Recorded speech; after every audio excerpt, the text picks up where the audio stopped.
Dr. McGuire for helping me out throughout the entire process. Thank you.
Would you care to sit down?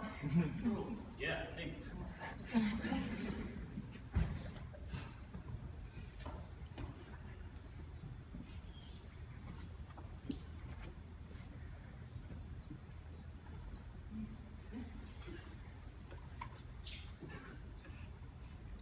I'm sorry, is there something you needed? Me? No. Although, I must say, I'm growing a bit hungry. I'm sorry. It's just that it's been a while since breakfast, and I haven't quite had lunch yet. Well, I hope you find yourself some lunch then. Oh, I do appreciate that. Right. Good book, is it? I suppose. I suppose. That's correct. Well, is it good or not? Okay, yes. It's a good book. No, that's not right. You're only saying that so you can avoid my question. Does it occur to you that this entire interaction is unnecessary? Don't think I understand. My point is, the entire park is empty. Children are at school, parents are at work, grandparents have already had their fair share of parks. So, how is it that out of every single bench in this park, you choose mine to sit at? Maybe this is my favorite bench. You have a favorite bench. Yeah, that's right. Maybe I do. I see what this is. What is this then? I'm not going home with you. What? Good day. You have no idea what my motives are. As if. What does any man want? Someone to have a decent conversation with. As if. Fine. Don't believe me then. I'll just wait for someone else to come along.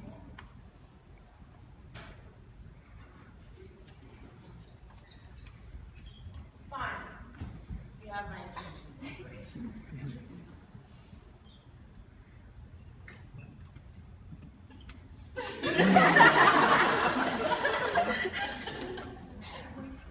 Wasn't this just pleasant? The weather? Oh, dear Lord. Oh, are you Christian? I think I have to go. No, wait. What's your favorite color? My favorite color? Precisely. Magenta. My, that's a lovely color. I thought so too.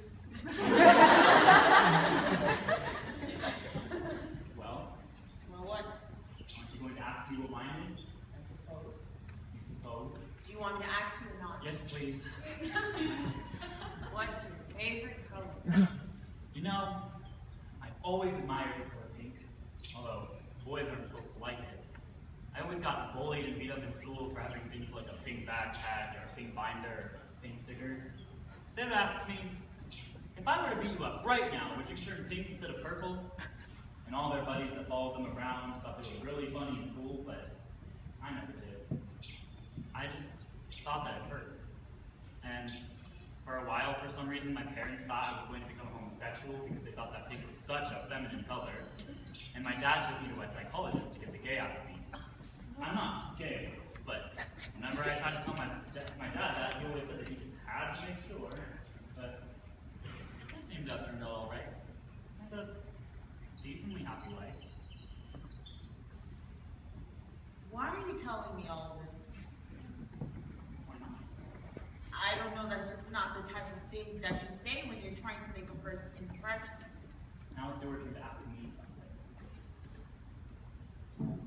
All right. And you go to your happy place. Where do you go? At home. Sat by my fireplace, hot cup of tea. And you? Well, that's a difficult question, I suppose. Not very sure of yourself, are you? You suppose a lot of things. Well, I'm torn between two places. Oh, so the plot thickens. It'd have to be my sister's house or Cafe Bordeaux. It's this cafe back home that I sit at and watch the door. Who are you looking for? Just somebody. I just sit there, see who walks in, and I don't know, I try and What? nothing is stupid. No, come on, tell me.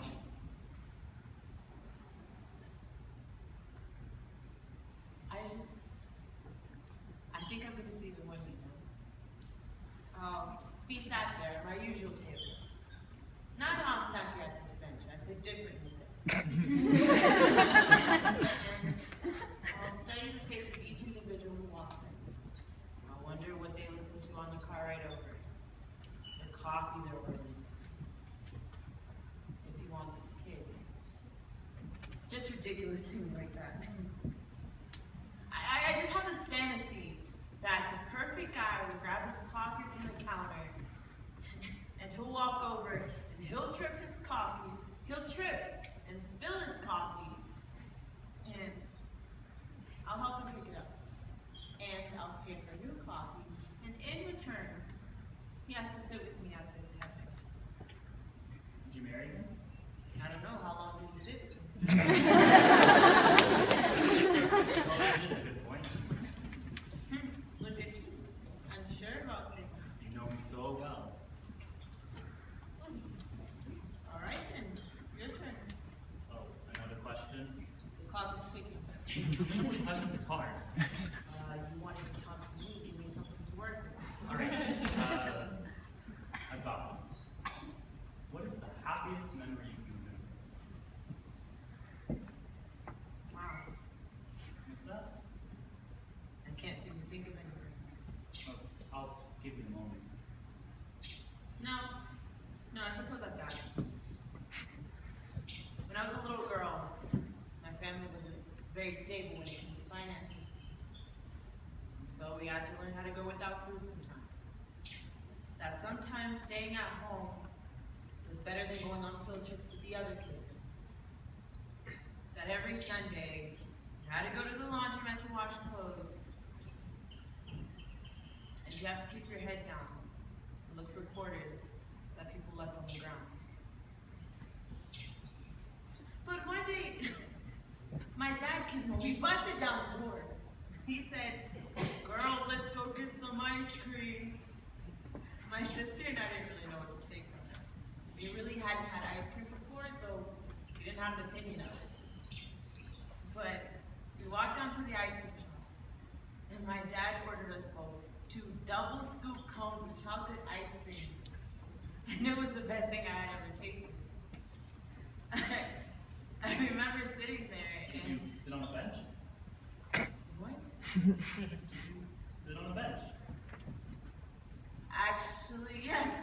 Yes, we were sat on a bench, and as I sat there, all I could think was that I wanted to do this for the rest of my life. No matter how hard I had to work for it. And what? Did you get to do that for the rest of your life? One question at a time. Mine is really simple. It's just the first time I met the girl of my dreams. Are you still with her? One question at a time.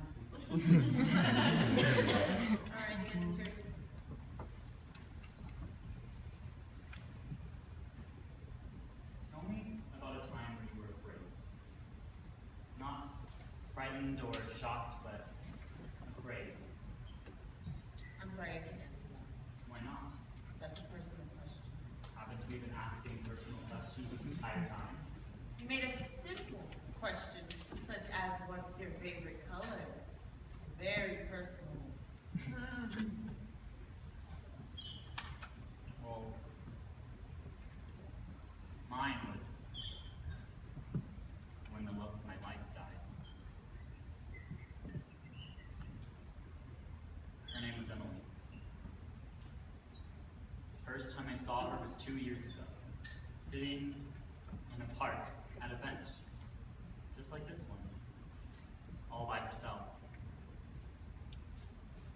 Was it this part?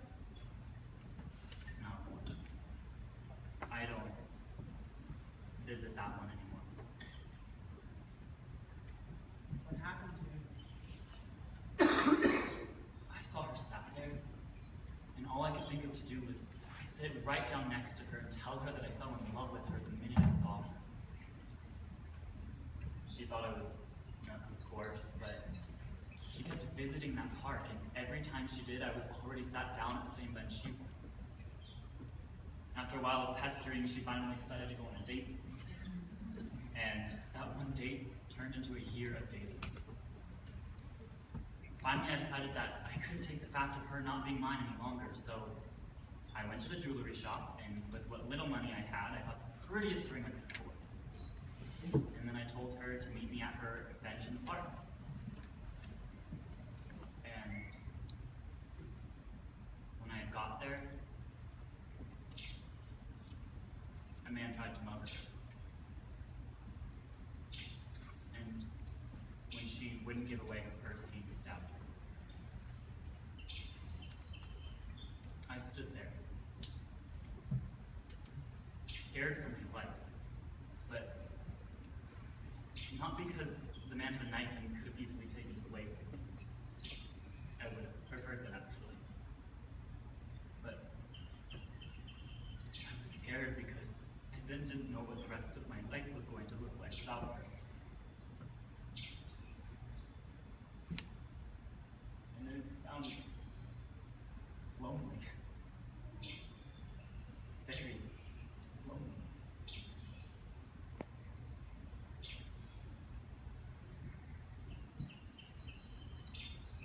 I'm sorry. Don't be sorry. There's just one thing I want. What's that? It's 11 o'clock on a Wednesday. I hope so. My point is that this entire park is empty. Children are at school. Parents are at work. Grandparents have already had their fair share of parks. So why is it that you're sat here when everyone else has somewhere to be?